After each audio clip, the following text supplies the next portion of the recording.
Türkmen halkymyzyň içinde bir näçe ussat bagşy sadanlarymyz boldy. Şol bagşylaryň iň bir naýbaşlarynyň biri Türkmenistanyň at gazanan artisti Balla Hajifow bir näçe ýyllaryň dogamyna bir näçe halifalaryň gatnaşmagy esasynda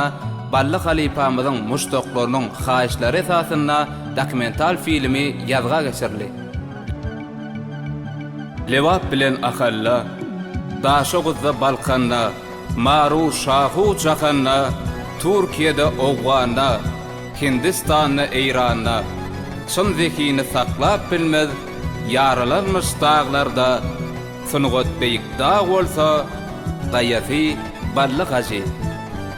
Türkmen oğuğunu öçmez iz koyun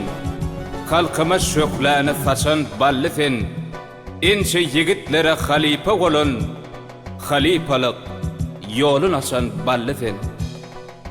Edebi esasyny yazan we filmi döreden rejissör Allah Durdi Attaýew videolar ýazga geçirip filmiň dörümüne bir näçe ýardamlar beren halipamyz Nazar Nuriýew köp minnetdarlygymyzy bildirýär.